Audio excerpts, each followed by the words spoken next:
Would you give the keys to your house to a stranger? Then why are there so many pipelines out there without basic security? This week, we've been talking about orchestration and security and why data flows need more than just automation. They need guardrails. So, in this week's Data Engineering 101 lesson, we're going to be talking orchestration and security. Before we dive deep into the fixes, let's discuss a few of the key concepts and really give you a solid foundation of that definition. First one, orchestration. Orchestration is the coordinated execution of data tasks in the correct order with visibility and control. So for example, say that you have 10 different pipelines or ETL processes that need to run each day, and you need to have them run in a specific order so that the following pipelines or tasks are completed successfully with the data that they need in order to complete them. Now next, let's talk about triggers. Triggers are events or schedules that kick off a specific workflow. Exposed triggers can be security vulnerabilities, and that's something that we're going to get into today. Secret management. Storing credentials security, never in code, in things like Secret Manager and Key Vault. Again, things we're going to get into. Finally, let's talk about what is alerting. Alerting is automated notifications when something fails or finishes. So sometimes you need alerts when something finishes successfully, while other times you're going to get alerts that something failed and give you some definition around why it failed and description about how many records failed, things like that. Too many teams are automating their pipelines without really securing them. Hard-coded secrets, public triggers, no retry logic. And then on top of all that, they don't have anything to alert them that something went wrong. And many things fail silently without any glaring alerts. So when things go wrong, and they will, nobody knows about it until a senior leader or business partner finds out about it via looking at their reporting. So this isn't just sloppy, it's really incredibly dangerous for your business. You're risking data leaks, compliance violations, and that silent data corruption. This happens because we often prioritize speed over structure. We celebrate the working MVP and we get really excited about it, and the business often doesn't give you time, or we ignore the unguarded edges of what we're doing. We use orchestration tools but forget to configure the safety nets. Here's what it looks like in practice. I once reviewed a client's Airflow environment where every credential was hard-coded into their DAG files. One day, somebody pushed it all. Passwords, API keys, access tokens, to a public GitHub repo.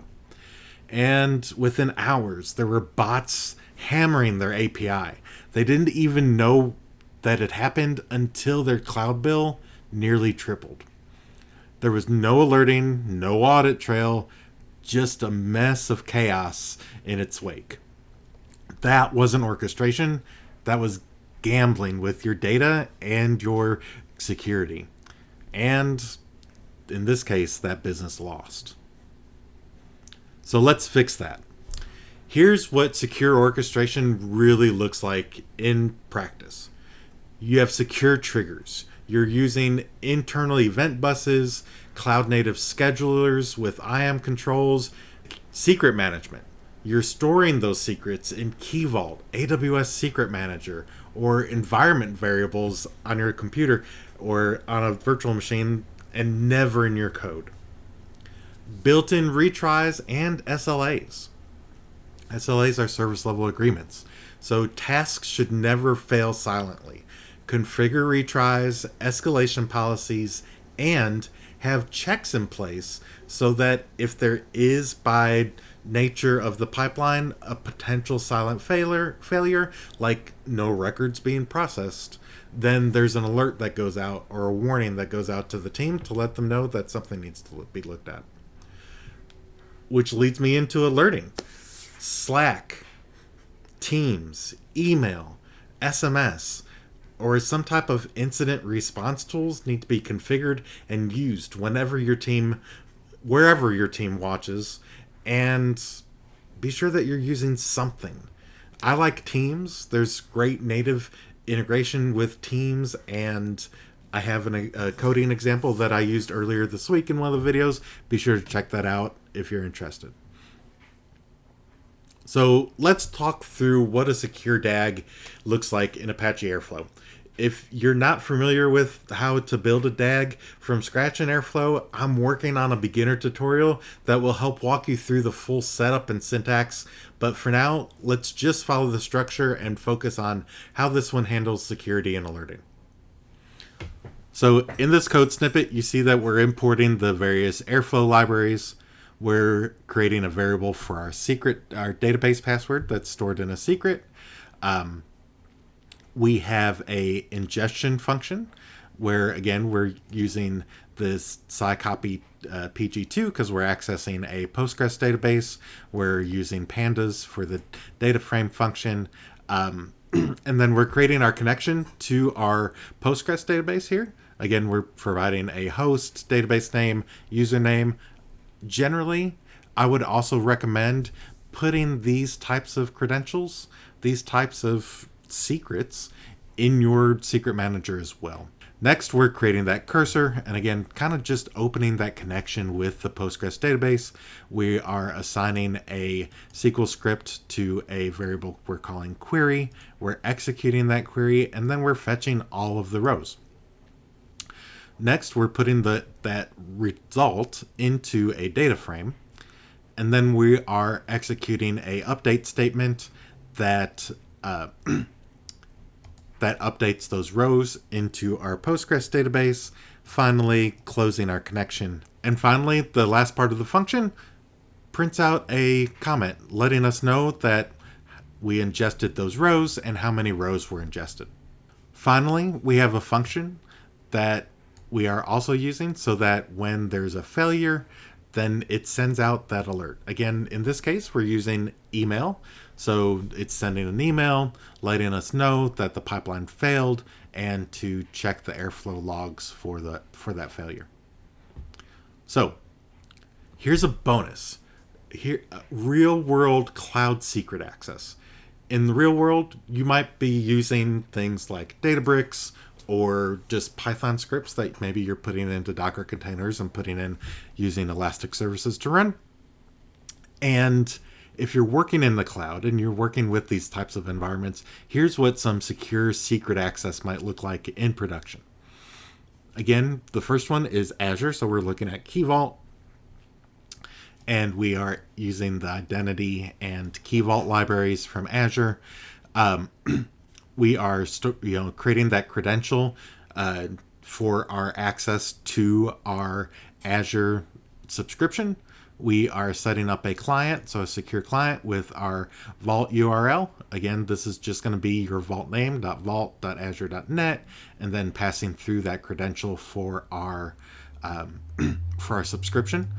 And then finally, we're going to retrieve the database password just with client.getSecret, and then the name of the secret that we want to return.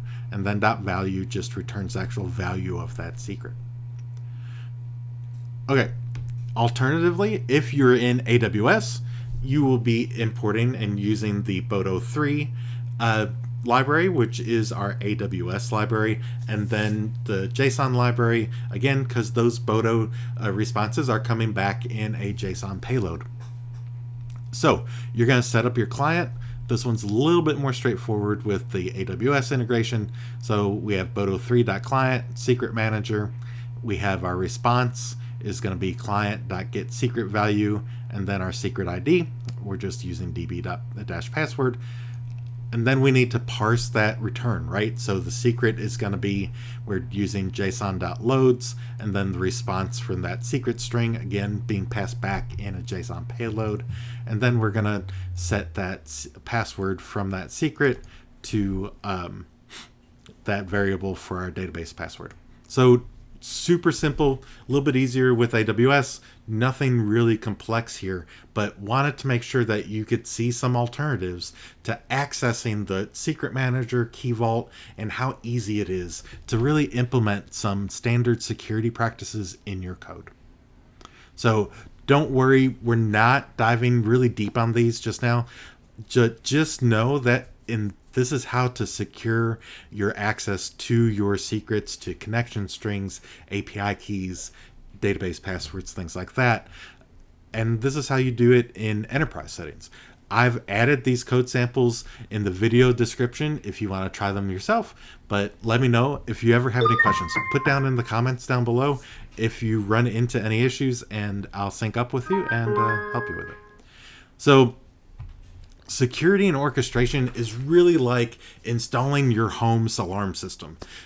You don't wait for a break-in before you get your alarm system, right? So you don't wait for a breach before you implement security practices in your data pipelines. Take 10 seconds. Look at some of the most recent pipelines that your company has done. Does it have alerting? Are your secrets secure? If not, then you're not orchestrating, you're gambling with your data and your customers' data.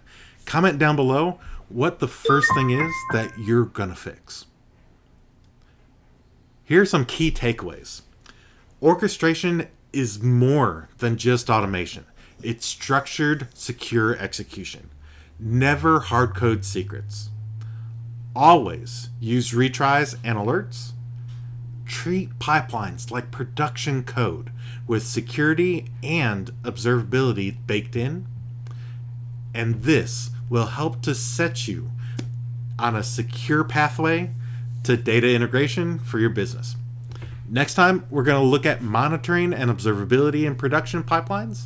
If you found this useful, hit that like, subscribe button, and make sure that you are not gambling with data. If you're not subscribed to the Gambill Data newsletter, be sure to head over to LinkedIn now, and we cover these guardrails every week. Until next time, keep your pipelines clean and your queries lean.